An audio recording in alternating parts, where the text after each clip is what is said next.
하나님의 놀라운 사랑과 은혜와 축복이 이 자리에 있는 우리 모두에게 넘치길 축복합니다. 우리 제목 선포하겠습니다. 시작. 최고의 믿음은 사랑입니다. 아멘. 두 번째 시간인데 함께 같이 말씀 나누겠습니다. 제가 책을 읽다가 한 목사님과 한 성도의 대화가 있었습니다. 그 대화가 참 인상 깊어서 같이 나누려고 하는데 질문은 이것이었어요. 예수 믿는데 왜 도대체 내 인생은 이 모양인가요? 내가 예수를 믿는데 왜 도대체 내 인생은 이렇게 불행하고 우울하고 힘들고 잘 안 될까요? 라는 질문을 목사님에게 했다라는 거예요. 목사님이 이렇게 이야기합니다. 그 질문을 딱 받으시자마자 예수님을 사랑하세요. 예수님 사랑하세요 했더니 네, 자신 있게 얘기해요. 한 번 더 묻습니다. 예수님은 진짜 사랑하세요? 했더니 처음 대답보다는 살짝 자신 없게 네, 이렇게 얘기를 하셨어요. 제가 볼 때는 아닌데 그 정도로는 안 돼요 라고 목사님이 이야기를 해요. 제가 살짝 연기를 할 테니까 잘 여러분 따라오시면 돼요. 그러면 어떻게 하죠? 알려주세요 좀. 그러니까 목사님이 이렇게 더 많이 사랑해야죠. 예수님 사랑한 거 정말 맞나요? 한동안 잠깐 침묵이 흐르고 사실 잘 모르겠어요. 잘 느껴지지도 않고 확신이 안 서요. 거봐요. 확신이 없는데 어떻게 당신이 행복할 수 있습니까? 목숨 다해 주님만 사랑하세요. 주님만 사랑하면 다 해결되는데 주님을 사랑하지 않으니까 괴로운 거예요. 옆에서 지켜보려니 제 마음도 더 괴롭네요. 위로인지 책망인지 모르는 걸 목사님이 이야기하죠. 그런데요, 나는 당신과 생각이 조금 달라요. 주님 사랑하자는 그 말에는 저도 동의를 해요. 근데 확신이 조금 부족하다는 말에는 미안하지만 동의할 수 없어요. 아니 그러면 예수님 사랑 안 하는 겁니까? 오히려 이제 질문을 하는 거예요. 예수님 사랑 안 하세요? 확신 없이 천국 어떻게 갈 수 있어요? 이렇게 이야기를 하는 거죠. 제 말은 나는 당신처럼 강한 확신은 없지만 당신이 부럽지 않다라는 이야기예요. 그리고 내가 불안한 것 맞습니다. 솔직히 나는 내가 너무너무 불안합니다. 그래요. 나는 정말 주님 사랑하는 사람일까? 잘 확신이 저도 서지 않아요. 주님을 사랑한다면 이래서는 안 되겠죠. 나는 알고 있어요. 내가 얼마나 내 스스로 형편이 없는지. 내가 실수해서 고통받는 건지 나를 사랑해서 고통을 주시는 건지 아직도 잘 모를 때가 많아요. 정확히 판별법이 있으면 좀 내게 누군가 알려줬으면 좋겠어요. 목회자인 저도 이 고통에서 벗어나고 싶어요. 이렇게 얘기를 했어요. 그러니까 혼잣말로 이렇게 얘기해요. 그럼 확신도 없으면서 무슨 목사라고 딱 이렇게 얘기를 하는데 목사님 들은 거예요. 당신 말이 맞아요. 당신 말이 맞아요. 100% 맞아요. 하지만 나도 당신만큼 주님 사랑해요. 당신만큼 확신이 서지 못해서 미안해요. 이제 역전이 된 거예요. 당신이 확신하는 동안 나는 계속 불안해할 거예요. 가만 보니까 생각나는 사람이 있어요. 확신했던 사람들이 있었어요. 베드로네요. 베드로는 확신을 했어요. 다른 사람 몰라도 나는 절대로 주님 배신하지 않겠다고 그렇게 이야기했어요. 또 생각나요. 도마가 생각나네요. 내가 손가락으로 예수님 옆구리를 후벼보기 전까지는 알지 않겠다라고 확신했어요. 사도 바울도 있네요. 하나님의 이름을 모욕되게 하는 그리스도인들을 내가 모조리 잡아 쳐넣겠다라고요. 근데 내가 확신이 없어도 행복한 이유가 있는데 알려드릴까요? 나는 내가 얼마나 주님 사랑하는지 별로 고민 안 하려고 해요. 왜요? 생각하면 할수록 좌절되니까. 내가 주님을 얼마나 사랑해야 과연 나도 안심이 되고 주님도 만족하실까요? 참 어려워요. 그래서 나는 다르게 생각하기로 했어요. 주님이 나를 얼마나 사랑하시는지. 내가 주님을 얼마나 사랑하는지가 아니라 주님이 나를 얼마나 사랑하시는지 그렇게 생각하기로 했어요. 하루 종일 생각해요. 왜요? 생각할수록 행복하거든요. 돈이 안 들어요. 돈이 안 드는데 돈을 쓰지 않는데 행복해요. 너무너무 행복해요. 내가 주님을 사랑하면 얼마나 사랑할 수 있을까요? 아니 사랑할 수 있겠어요? 그런데 주님이 날 사랑하시는 것에 비하면 공중에 떠다니는 먼지 같을 거예요. 당신하고 나하고 누가 조금 더 주님 사랑하는지 따져봤자 죄송하지만 도토리 키재기예요. 만약에 그런 승부를 당신이 나한테 원한다면 당신이 이겼다고 할 수 있어요. 그래도 저는 손해볼 게 없어요. 당신과 나, 우리 주님은 차별 없이 모두를 사랑하시니까. 그래서 내가 얼마나 주님을 사랑하는가에 집중하지 말고 주님이 날 얼마나 사랑하시는가에 집중하시기를 바래요. 내가 불안해도 행복한 이유 이제 아시겠죠? 좀 계속 고민해 보세요. 나 주님 사랑하나? 나 믿음 있나? 그게 사랑이고 믿음이니까요. 어떻습니까, 여러분? 제가 이 글을 읽으면서 좌절했습니다. 저도 제 모습인 것 같아서. 그런데 중요한 것이요, 사랑의 주체가 내가 아니라 주님이다라는 그 사실을 깨닫고 새삼 알고 나니 내가 주님을 사랑하는 것과 주님이 우리를 사랑하는 것 비교할 수 없더라입니다. 은혜 사랑에 비하면 정말 우리 사랑은요, 공중에 떠다니는 먼지 같더라고요. 아니, 먼지보다도 못할 때가 있어요.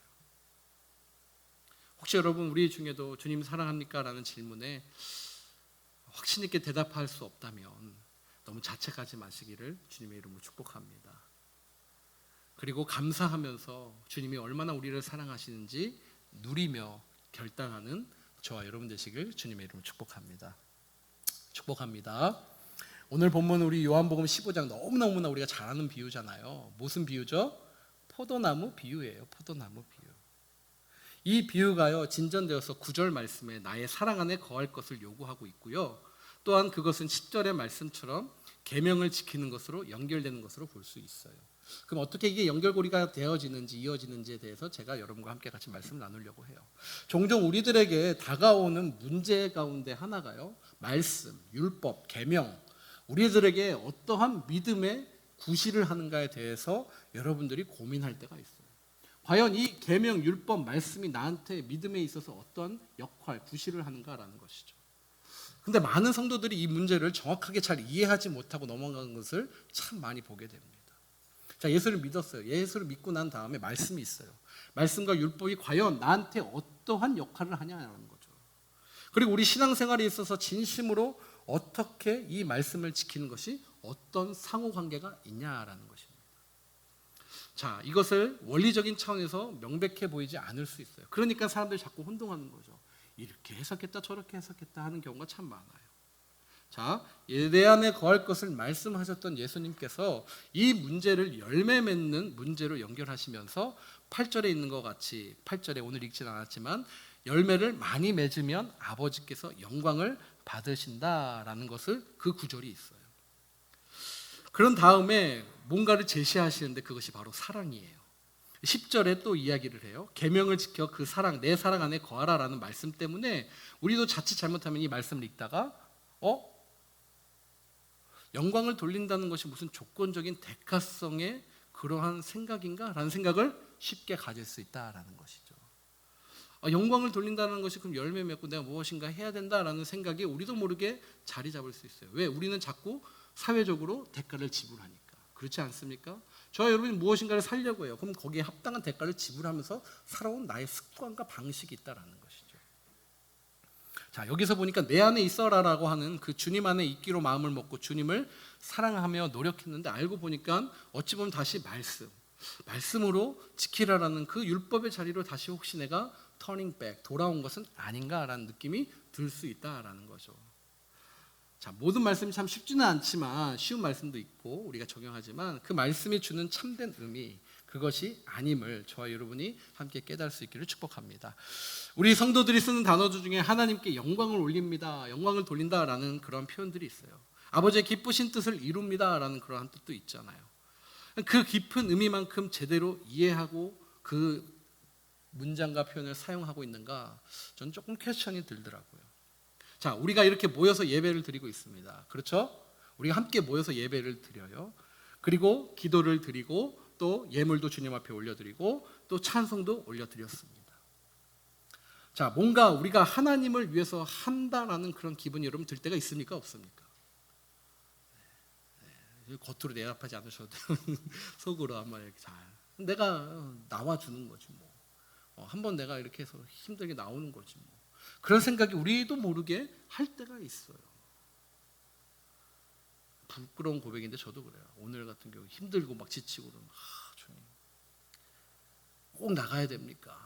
너 목사잖아. 또 그런 말이 나오는. 아주 솔직하게 얘기하는 거예요. 그런 생각이 들 때가 있어요. 꼭 나가야 됩니까? 주님. 너 안 하면 안 나오니까 내가 목사 시켜놓은 거야 이렇게 되는 거예요. 그런 경우처럼 그러니까 있어요. 우리도 모르게 있다라는 거예요. 사랑하는 여러분, 이런 것들이 우리가 가지는 참으로 인간적인 편견이다라는 거예요. 자, 주일 아침에 우리가 교회 와서 예배를 드린다는 거 하나님의 자녀된 우리의 자랑이고 우리 아버지께 영광이 되는 줄 믿습니다. 그 증거예요. 그 증거로 우리가 이 자리에 나와서 예배 드리는 거예요. 아멘. 코로나 바이러스가 아무리 우리를 위협해도 우리는 이 자리에 나오는 거예요. 왜요? 아버지께 우리의 모든 것은 잡혀 있기 때문에, 아버지께 영광이 되기 때문에 우리가 이 자리에 나온 거예요. 여러분, 예물이 있습니다. 예물 왜 올려드립니까? 세상 사람들은 얘기해요. 그거 왜 11조를 해? 왜 10의 1조를 너 수입해서 꼭 떼서 그렇게 해? 이 모든 것이 다 하나님 거라는 우리의 고백이다라는 거잖아요. 아버지께 영광이 되게 우리의 모든 것을 드리는 것입니다. 그래서 어떻게 됩니까? 특권이고 보람인 것입니까? 왜 우리 천국형제 고미선자매 일찍 나와서 왜 여러분들을 위해서 이렇게 하십니까? 아버지께 영광으로 온 거예요. 나 이거 했으니까 목사님 나 예배 안 드리고 가도 되죠? 이게 아니다라는 거잖아요. 주님께 예배 드리러 영광으로 온 것입니다. 당연히 우리가 하나님의 자녀로서 누릴 수 있는 특권이고 선물이 우리의 예배 자리다라는 거예요. 그것을 마치 우리가 하나님께 무엇인가 드리는 것, 무엇인가 해드리는 것 같은 일종의 대가성의 모습으로 우리가 자칫 잘못 이해하고 어떻게 되죠? 퀘스천업을 하면 시험이 그때 들어올 수 있다는 거예요. 그 틈을 마귀가 노리고 있다는 것이죠. 사랑하는 여러분, 예배에 대한 하나님에 대한 온전한 의식 그리고 자세 너무너무나 중요합니다. 저는 이 자리에 있는 우리 모두 이런 사람이 없는 줄 확신합니다. 아멘. 그리고 우리는 정말 전능하신 하나님 앞에 예배 드리는 자로서 오는 거룩한 백성들입니다. 우리의 예배 드리는 대상 오직 누구십니까? 만군의 여호와 하나님 한 분이신 줄 믿습니다. 아멘. 아멘입니다. 자, 15장에 나타난 이 포도나무 비유를 볼 때요, 저와 여러분이 성도의 자리와 역할이 얼마나 풍성한 자리인지를 깨닫는 은혜가 있기를 축복합니다. 포도나무에 있어서 중요한 것은 무엇입니까? 나무 안에 붙어있는 가지의 역할이에요. 자, 나무는 누구입니까? 우리 예수 그리스도이십니다. 그렇다면 그 나무에 붙어있는 가지가 바로 저와 여러분이다라는 거예요. 가지는 크기가 굵은 가지가 있을 수도 있고 크기가 얇은 가지가 있을 수도 있어요. 그렇지만 가지의 역할은 무엇입니까? 잎사귀를 푸릇푸릇 자라나면 그 속에서 무엇이죠? 열매가 맺혀지는 거예요. 크고 작음이 중요하지가 않아요. 굵기가 중요하지 않아요. 왜 우리 어렸을 때 너 응가는 굵다 막 이런 표현 쓰고 막 놀렸던 것처럼 그게 중요한 게 아니에요. 크기나 아니면 튼실함이 중요한 게 아니라 가지에 붙어 있는 게 나무에 붙어 있느냐 안 있느냐가 너무나 중요하다라는 것이지요. 놀라운 생명력으로 붙어 있을 때 그 참된 가치의 역할을 할 수 있다라는 거예요. 그런데 만일 그 나무에서 떨어져 나와 버리면, 잘라버리고 말라버린다면 그것만큼 볼품 없고 쓸모없는 것도 없을 것입니다. 마찬가지로 가지는요, 그 나무에 잘 붙어 있는 것으로 그 존재의 가치를 지니게 되는 것입니다. 가지가 나무에 잘 붙어 있을 때 비로소 아름다움이 있고 풍성함이 있고 열매가 있는 것이기 때문에 그래요. 저는 저와 여러분이 예수님이라는 그 거대한 포도나무 가지에 잘 붙어 있는 줄 믿습니다. 그래서 여러분의 삶이 풍성해질 수 있습니다. 아멘. 풍성해질 수밖에 없는 거예요. 왜요? 내가 예수님 안에 잘 붙어 있어. 혹시 여러분, 내가 예수님 안에 잘 붙어 있는지 안 붙어 있는지 그것을 가지고 여러분들이 잘 구분해 볼 수 있으면 좋겠어요. 만약에 죄송하지만 떨어질 것 같다라고 하면 누구죠? 우리 지난번 목사님 같이 나눈 것처럼 누군가가 떨어지지 않게 그것을 붙여줄 것입니다. 혹 떨어진 것처럼 그것을 다시 접붙일 수 있는 능력이 우리 주님에 있는 줄 믿습니다. 제일 중요한 것은 무엇이죠? 떨어지지 않는 거예요. 예수님의 나무로부터 우리가 떨어지지 않는 것입니다. 예수님은요, 우리에게 서로 사랑하라는 새 계명, 오늘 말씀을 통해서 그 말씀을 우리에게 주셨어요. 그러나 우리는 한번 생각해 보면 사랑하기 어렵습니다. 제가 인간적으로 여러분을 사랑하기 쉽지 않아요. 여러분도 인간적으로 저랑 또 옆에 있는 누군가를 사랑하기 쉽지 않습니다. 그렇기 때문에 사람들은 사랑을 목말라 합니다. 그러면서도 사랑에 실패합니다. 사랑에 실패하니까 어떻게 되죠? 두려움이 찾아와서 아예 사랑할 생각을 안 하는 시대에 저와 여러분이 살고 있습니다. 지금 한번 잘 생각해 보시면 될 것 같아요. 지금 시대가 서로 사랑하는 시대인지, 남녀 간의 사랑도 이제는요 옛날 같지가 않은 거죠.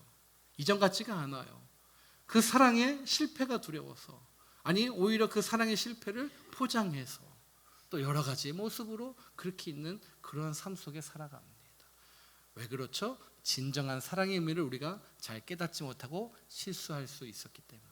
실수일 수 있어요. 저는 충분히 이해해요. 실수예요. 그거는 잘못된 게 아니에요. 실패가 아니다라는. 근데 세상은 어떻게 얘기하죠? 실패라라고 이야기를 해요. 사랑에 실패했다라고 하고 그것이 마치 무슨 나의 흔적처럼, 나의 그러한 뗄 수 없는 그런 흔적처럼 이야기를 한다라는 거예요. 근데 주님 그렇게 이야기하시지 않으셨어요.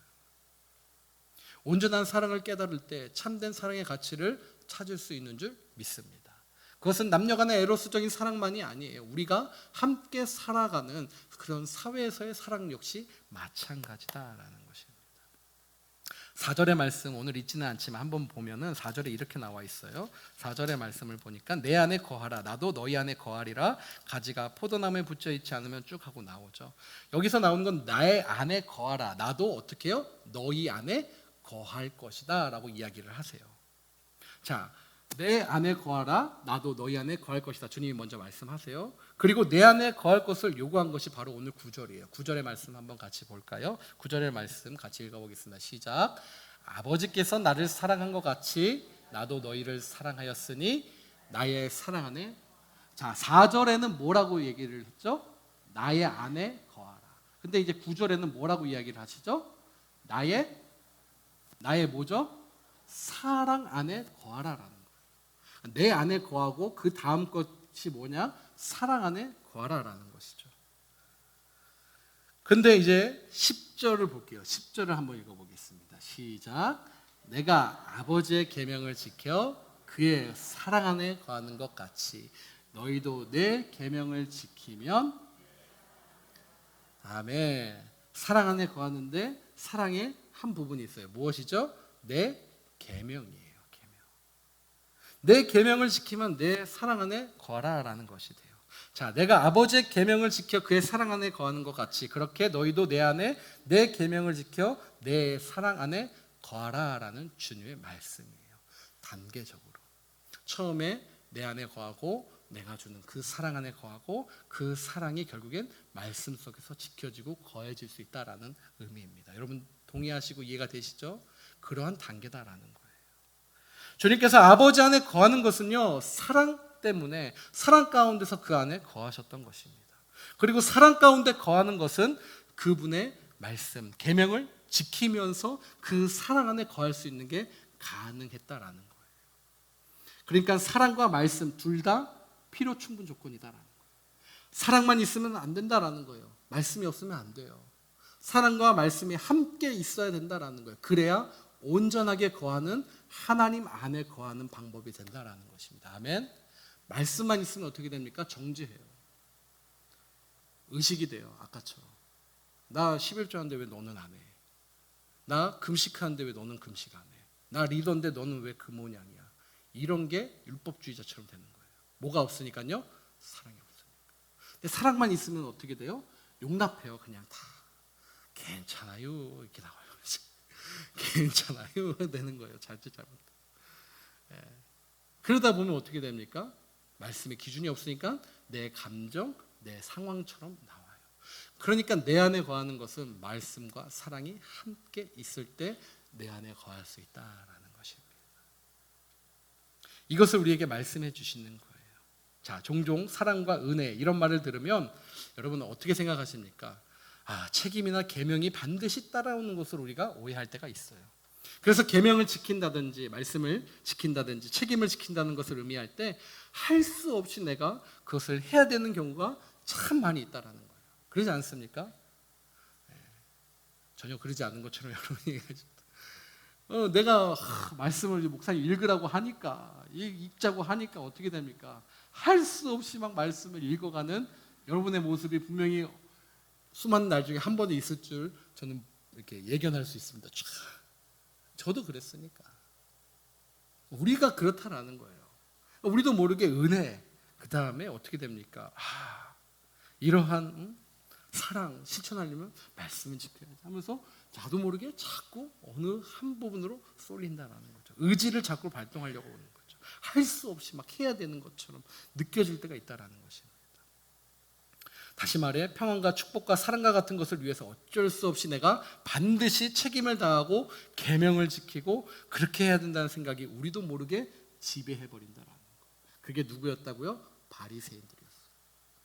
그러니까 어떻게 돼요? 내가 시간을 정하고 때를 맞춰서 무엇을 한다? 왜요? 나에게 사랑이 있기 때문에, 나에게 평안이 있기 때문에. 그렇게 그들이 지켜 행했다는 거예요. 근데 주님이 딱 한마디로 정의해서 이 외식하는 자들아, 딱 그러세요. 주님께서 주시는 모든 상황과 문제들이 있습니다. 우리와 주님과의 관계를 주님은 어떻게 얘기하시느냐? 상호 필요 조건으로 이야기하시는 게 아니라 인격적인 교제와 인격적인 관계로 저와 여러분을 초대하십니다. 그러니까 사람 대 사람으로. 이 땅에 오셔서 하신 게 그거였어요. 주님이 이 땅에 오셔서 하신 것은 사람 대 사람으로 우리를 대해 주셨습니다. 자, 근데 이때 그 사람이 아닌 것에서 후에 나와요. 그렇게 인격적으로 우리를 교제하시고 초대해 주셨어요. 말하자면 단순하게 책임을 다한다든지 어떤 장소에 내가 반드시 있어야 된다든지 그런 식의 의미로서 우리와 관계를 맺지 않으셨다라는 것입니다. 자, 주님께서 내 안에 거해라 라는 이 말씀은요, 지금 신천지가 어떻게 됐죠? 그러니까 말씀 잘못 오해하면 그렇게 돼요. 대구의 한 아파트에 얘네들은 어떻게 됩니까? 거해야 된다라고 생각을 해가지고 집단으로 거기에 거하고 있는 거예요. 그러니까 내 안에 거하라 라는 이 말은 무엇이냐? 같은 우리가 아파트나 같은 방에서 함께 산다라는 의미가 결코 아니다라는 거예요. 장소적 개념이 아니다라는 거죠. 장소적인 의미가 아니라 사랑으로 요구되는 예수님의 인격적이고 성품적인 차원의 문제임을 주님께서 저와 여러분에게 말씀해 주시고 계신다라는 것입니다. 여러분 이해가 되세요? 장소적인 부분이 아니에요. 인격적으로 주님이 성품적으로 나와 너가 함께 인격적으로 소통하기를 원한다라는 것이에요. 자, 어떻게 보면 인격적인 그러한 대등한 수준으로 주님께서 파격적인 초대와 요구를 저와 여러분에게 해주시고 있다라는 거죠. 한번 생각해 보세요. 아까 제가 처음에 말씀드린 것처럼 내가 주님을 사랑해봤자 얼마나 사랑하겠어요. 완전한 사랑이 될 수 없어요. 감정에 따라 다르고요, 내 상황에 따라 달라져요. 그런데 우리 주님의 사랑은 어떻냐는 거예요. 끝없는 사랑으로 우리를 사랑해 주신다라는 거예요. 그 사랑에 내가 초대되는 거예요.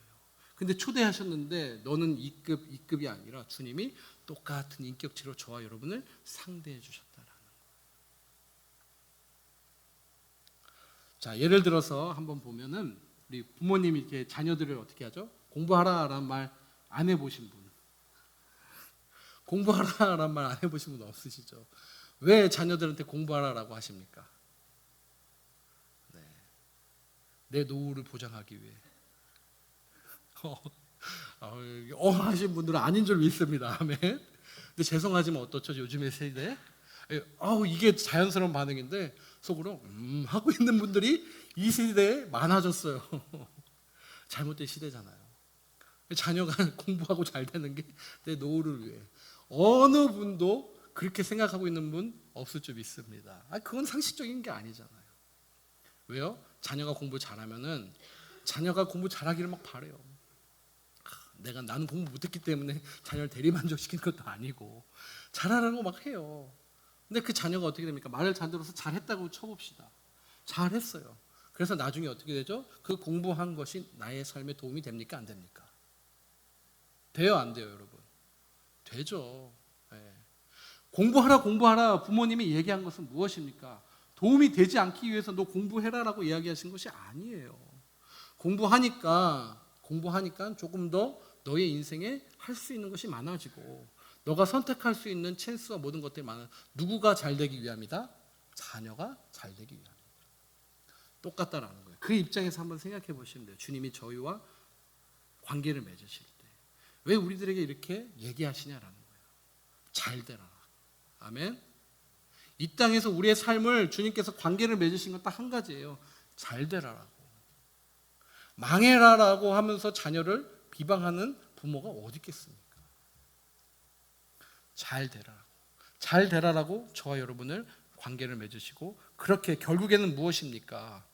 처음에는 부모가 시키니까 하는 수준에서 하지만 나중에는 그 공부의 내용의 결과가 무엇인지 내가 깨닫게 되면 그것은 부모님의 욕심이 아니라 결국 나를 위해서 해야 될 일을 한 것이다. 우리 스스로 알게 된다라는 것이죠. 부산 세움롭교회 이규현 목사님 책 중에 평온의 숲이라는 책에서 이런 얘기가 나와요. 행복은 관계 안에서 일어난다. 행복은 관계 안에서 일어난다. 성공으로 쌓아 올린 관계는 언제 깨질지 알 수 없다. 관계의 깊이가 중요하다. 피상적인 만남은 시간이 흘러도 사랑을 절대로 보장해주지 않는다. 또 손익이 고려된 만남은 거래의 연장일 뿐이다. 성공을 위한 연줄은 사랑이라 절대로 할 수 없다. 사랑을 주고받는 관계가 아니라면 그것은 공동묘지처럼 차갑고 적막할 것이다. 관계에 대해서 이렇게 책을 통해서 정의를 해주는데 제가 읽으면서 참 많이 이렇게 감동이 되더라고요. 사랑하는 여러분, 그래요. 사랑은요, 작은 감동입니다. 아멘. 우리가 할 수 있는 사랑은 작은 감동이에요. 근데 그 작은 감동들이 어떻게 되죠? 눈에 잘 보이지도 않을 수 있어요. 우리 한 성도가 이렇게 미리 와서 섬기는 그 자세, 작은 사랑의 감동이에요. 근데 그 감동들이 어떻게 됩니까? 모여서 놀라운 파장으로 놀라운 사랑의 전선을 형성할 줄 믿습니다. 그것이 교회 공동체에서 우리가 사랑을 행하는 일이다라는 거예요. 아멘. 그러한 일들로서 여러분들의 역할들이 교회 안에서 이루어질 수 있도록 주님께서 교회의 공동체 원들을 사랑하시고 세워가시는 것입니다. 사랑은 작은 관심입니다. 성공한 사람들은 모든 관심을 자기한테 집중시키려다가 진짜 사랑을 놓칩니다. 그러니까 사랑은 상대방에게 관심을 기울이는 것이에요. 나에 대한 집착을 버려야지 상대에게로 다가갈 수 있습니다. 관심을 가져주는 곳에 결국에는 사랑의 꽃이 피기 마련입니다. 김춘수 시인의 시인 중에 이런 시구가 있더라고요. 내가 그의 이름을 불러주었을 때 그는 나에게로 와 꽃이 되어버렸다라는 그 시구가 있더라고요. 이것을 보더라도 사랑을 우리가 조금은 알 수 있습니다. 사랑은 표현하는 것입니다. 눈으로가 아니라 표현하고 입으로 표현을 해야 사랑이 꽃이 피기 마련입니다. 실천해 보겠습니다. 자, 좌우 옆 사람 앞뒤 사람 보시면서 사랑합니다. 우리 한번 해볼까요? 잠도 깰 겸 여러분 졸지 마시고 사랑합니다. 조는 모습도 사랑합니다. 모습으로. 자, 우리 예수님은 참된 사랑의 원리를요 명확히 보여주셨어요. 제자들이 서로 사랑해야 하는 이유는 서로 사랑스러운 면모가 있어서죠? 아니에요. 서로 사랑스러운 면모가 어디 있어요? 지난주 말씀 못 들으시지 않았죠? 잘 들으시. 서로 어떻게 됩니까? 눈싸움하기 시작한 거예요. 네가 내 발 씻겨. 나 예수님과 삼각선 올라왔던 사람이야. 네가 내 발 씻겨야 된다고. 아니, 네가 내 발 씻겨. 이래봐도 내가 여기서 제일 똑똑해. 그런 제자들이었어요.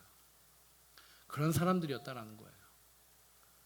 그러한 제자들에게 주님이 사랑의 원리를 가르치세요. 참된 사랑의 원리를 보여주세요.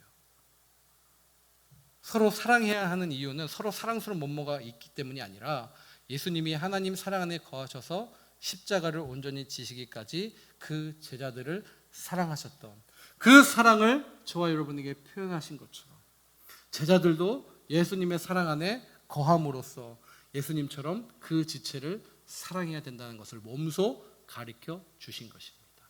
그게 9절 10절의 내용의 핵심이에요. 그렇게 할 때 어떻게 됩니까? 아버지 하나님과 예수님과 제자들이 서로 사랑으로 함께 연합되는 신비한 역사가 일어난다는 것입니다. 할렐루야. 우리는 사랑이 불완전해요. 저와 여러분이 사랑할 수 없어요. 인간적인 관계로 우리가 사랑한다는 건 조건적이에요. 조건이 아니라고 얘기하지만 결국엔 조건적이에요. 나중에 실패가 돼요. 아파요. 힘들어요. 근데 주님이 말씀하시는 거예요. 제자들도 너네들끼리 사랑하면 안 돼. 그래서 내가 그 사랑의 본체로 너희를 어떻게 사랑했는지 내가 보여줄게 라고 하시면서 십자가의 사랑을 주님께서 몸소 실천하신 것입니다. 그래서 여러분 공부하셨죠? 지난주에 주님의 그 대제사장적인 기도가 무슨 말씀입니까? 그 사랑으로 이 세상에 내 이름이 아니고서는 온전하게 사랑할 수 있는 방법이 있다 없다? 없다를 주님께서 미리 아시고 그 희생의 제물 되셔서 어떻게 됩니까? 예수님께서 그 십자가의 기도를 통해서 그 십자가를 지고 가셔야 될 그 기도를 통해서 이제 믿게 될 지금 저와 여러분처럼 그렇게 믿게 될 그 사람들을 위한 중보 기도로 주님께서 그렇게 기도하신 것이에요. 온전한 사랑의 조건은요, 예수 그리스도 성삼위일체 하나님처럼 예수 그리스도 안에서 이루어지는 사랑밖에 없다라는 것을 주님께서 말씀하시는 것입니다. 근데 이 사랑은요, 위대한 사랑이에요. 우리처럼 중간에 가다가 포기하는 사랑이 아니다라는 거예요. 끝없는 사랑입니다. 끝까지 포기하지 않는 사랑으로 저와 여러분을 사랑하십니다. 11절의 말씀 한번 같이 보겠습니다. 시작. 내가 이것을 너희에게 이름은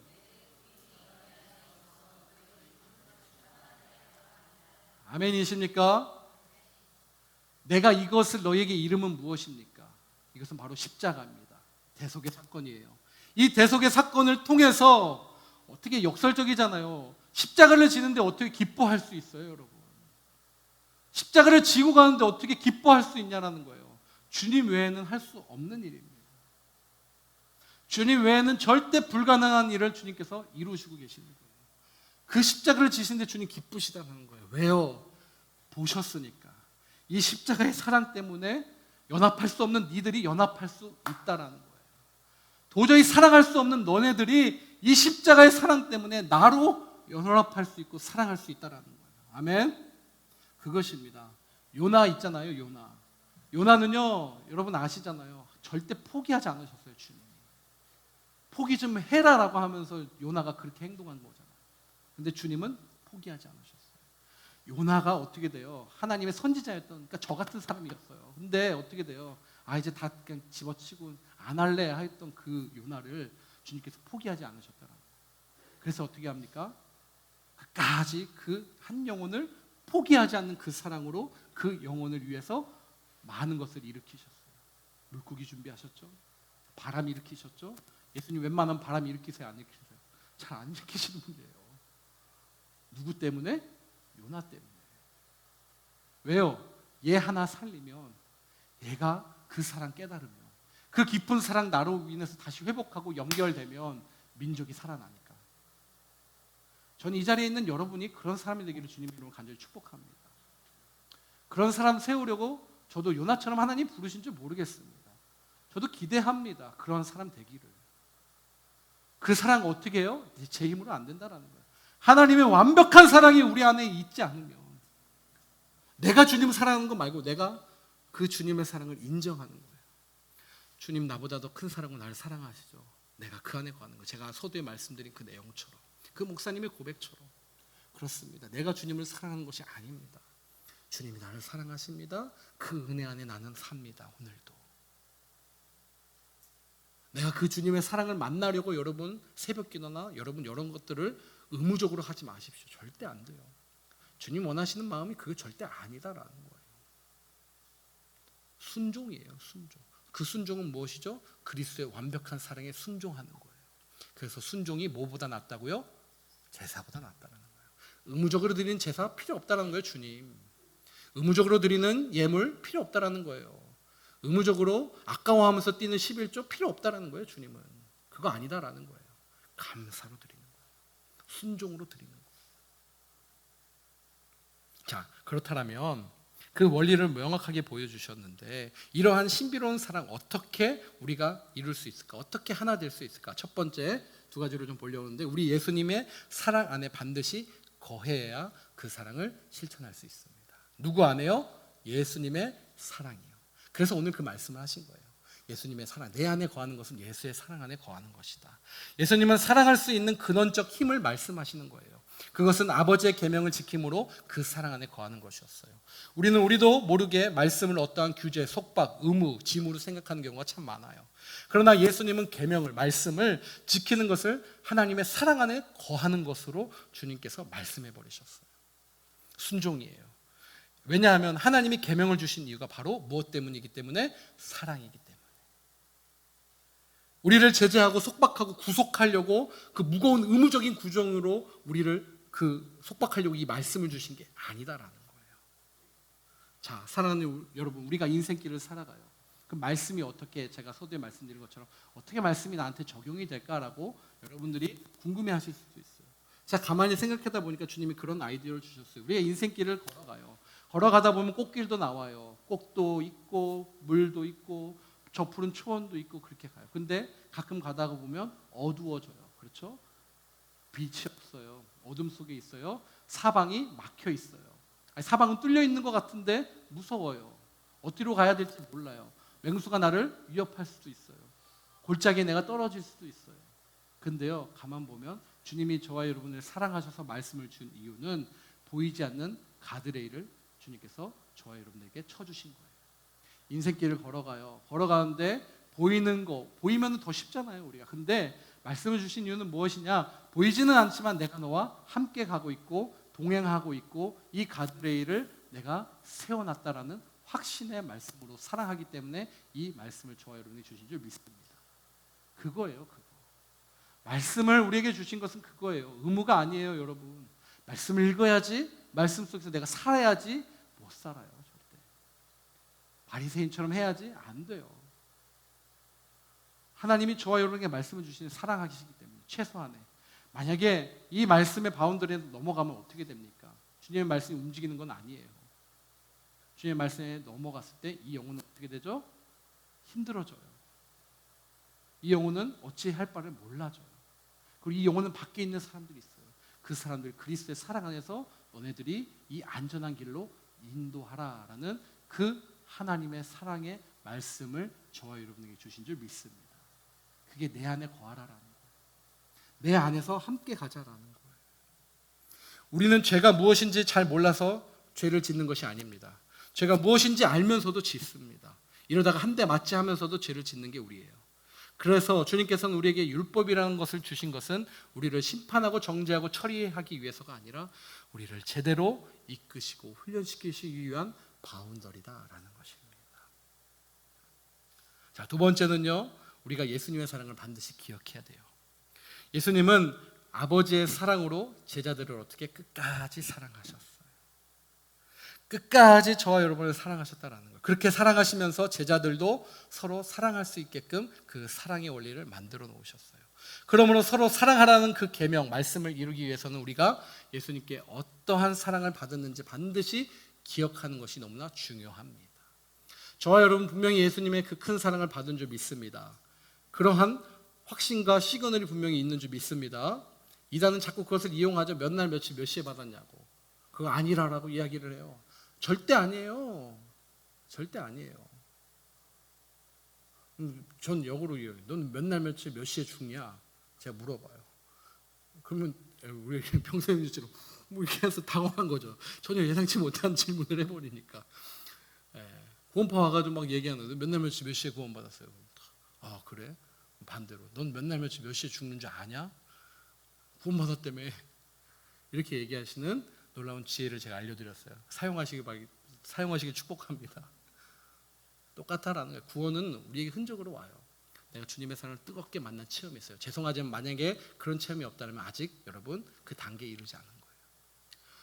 분명한 것은 내가 정말 주님을 뜨겁게 만난 체험을 우리 반드시 믿는 자에게 주세요. 아멘. 그 체험이에요. 그것을 그리고 어떻게 해요? 기억하라라는 거예요. 기억하라. 한번 하나님이 우리에게 강력한 임팩을 주셨으면 그거 절대 포기하시지 않는 사랑이에요. 끝까지 요나가 난리를 쳐도 끝까지 집으셨던 하나님. 그 사랑으로 저와 여러분을 사랑하십니다. 하나님께서는 반드시 그 사랑을 이루십니다. 끝까지 사랑하신 대상에 바로 누구도 있었죠? 가롯 유다도 있었어요. 가롯 유다도 그 속에 있었어요. 예수님은 사랑할 만한 사람을 사랑하는 것이 아니다라는 거예요. 예수님은 사람들에게 사랑받지 못한 사람들, 세상에서 버림받은 사람들, 종교 지도자들에게 정죄당했던 사람들을 안아주시고 친히 사랑하셨습니다. 그리고 죄인 중에 괴수인 우리도 주님께서 용납해 주신 것입니다. 우리가 그 예수님께 받은 사랑을 깊이 만약에 느끼고 깨달은다면 세상이 볼 수 없는 사랑을 베풀 수 있는 도구로 저와 여러분이 변할 줄 믿습니다. 그게 예수님의 사랑을 기억해야 되는 이유예요. 우리가 그러한 도구로 사용될 수 있으니까. 사랑하는 여러분, 우리가 사랑해라는 어머님의 그 말을 들으면 자녀가 어떻게 되죠? 웃어요. 믿게 되고 미소를 지어요. 여러분, 사랑했는데 미소가 안 지으면 조금 문제가 있으시니까. 그리고 만약에 여러분 직장이나 이런 관계 속에서 당신을 참 존경합니다. 상사나 그러한 동료들을. 그렇게 했을 때 어떻게 됩니까? 직장의 분위기가 바뀌어요. 나는 당신이 좋아 라고 진지하게 이야기할 때 세상 사랑하는 사람들이 이 땅에서 사랑에 빠지고 그 사랑을 조금씩 이룰 수 있다라는 것입니다. 예수님의 이 말씀이 우리 마음속에 깊이 느껴지게 되면 우리 삶 가운데 해결할 수 없는 일이 여러분 무엇이 있겠습니까? 아버지께서 나를 사랑한 것 같이 나도 너희를 사랑하였으니. 예수님의 이 사랑은 연인의 뜨거운 첫사랑을 의미하는 것이 아니에요. 그런 사랑이 아니에요. 예수님은 우리를 인간처럼 사랑하지 않으세요. 인간의 모습으로 아까 말씀드린 것처럼 내려오셔서 관계를 맺어주셨어요. 저와 여러분의 인격적인 관계. 그렇죠? 그 인격적인 관계를 맺어주셨는데 그걸로 우리를 사랑하시지 않는다라는 거예요. 인간적인 사랑처럼 사랑하는 것처럼 제자들은 오해했지만, 우리는 오해할 수 있지만 진짜 아버지의 뜻은 무엇이냐? 인격적인 관계를 통해서 누구처럼? 하나님처럼 우리를 사랑하신 것입니다. 아멘이십니까? 하나님처럼 우리를 사랑하신 것이에요. 인간처럼 사용하지 않으시고 하나님처럼 저와 여러분을 사랑하시는 거예요. 아버지께서 나를 사랑한 것 같이 나도 너희를 사랑하였으니. 이것이 이 깊은 의미의 모목과 같이라는 표현입니다. 요한복음에 얼마나 자주 나오는지 몰라요. 모목과 같이, 이와 같이. 그건 무엇이에요? 하나님처럼 내가 너희를 사랑한다라는 거예요. 그 가치는요, 이 말을 받을 만한 자는 받게 된다라는 의미예요. 받을 만한 자예요. 받을 만한 자. 그 사랑을 취하는 자예요. 그 사랑을 내가 사모하는 자는 반드시 받게 된다라는 것입니다. 예수님께서는 바로 하나님과의 관계 속에서 위임을 받으셔서 이 땅에서 저와 여러분을 사랑하십니다. 그 예수님의 사랑을 알고 받아들이는 사람은 천지를 창조하신 아버지 하나님의 사랑을 반드시 경험하게 됩니다. 그것이 아버지께서 오늘 이 요한복음을 통해서, 이 포도나무 비유를 통해서 핵심으로 가르쳐주고 계시는 우리의 진리의 말씀이다라는 거예요. 요한복음 3장 16절 한번 같이 우리 선포해 볼까요? 시작.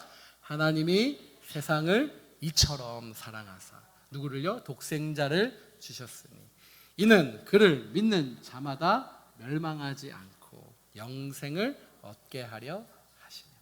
아멘이십니까? 하나님이 세상을 어떻게 해요? 이처럼 사랑하사. 누굽니까? 하나님처럼 사랑하셨다라. 그러면 하나님처럼 사랑하신 걸 대상이 있어야 될 거 아니에요. 누구죠? 바로 저와 여러분. 그 사랑을 받았으면 또 누군가가 그 사랑을 필요로 하다라는 거예요. 그럼 우리는 그 사랑을 그들에게 흘려보내야 됩니다. 지시대명사의 이처럼이에요.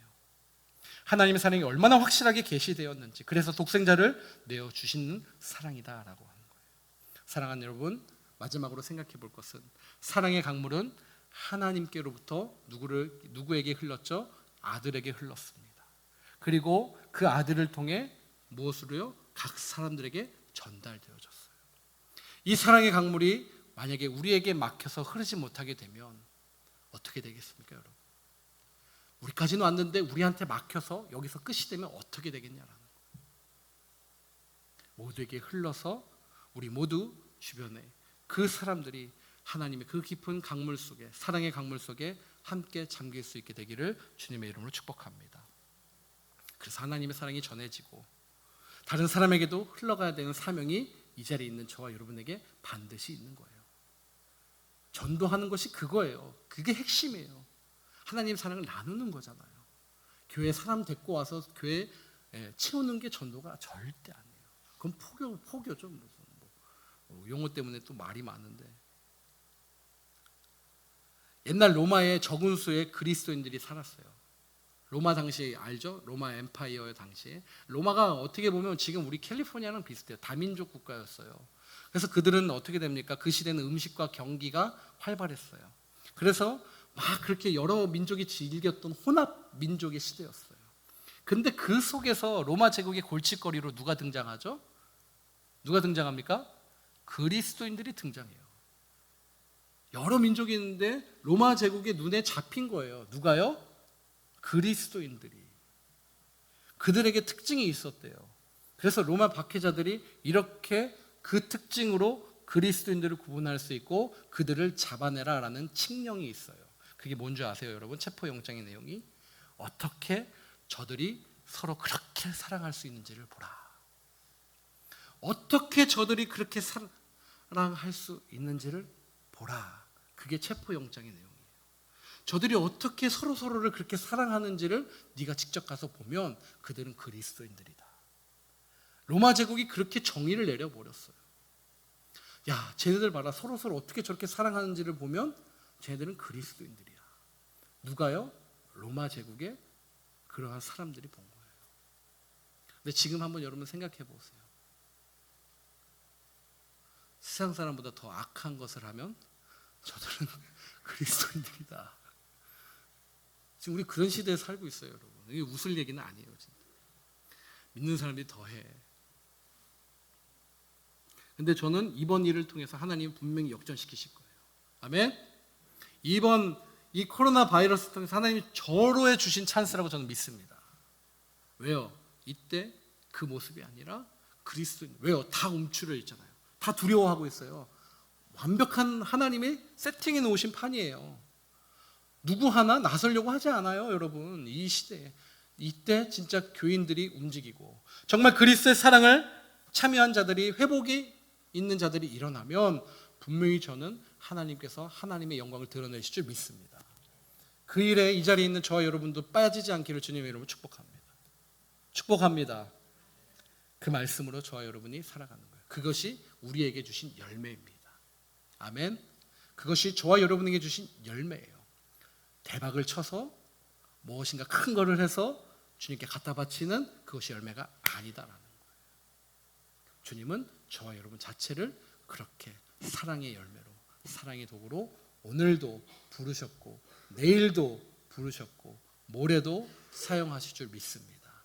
그 일에 저와 여러분이 전심전력하기를 주님의 이름으로 간절히 축복합니다. 축복합니다.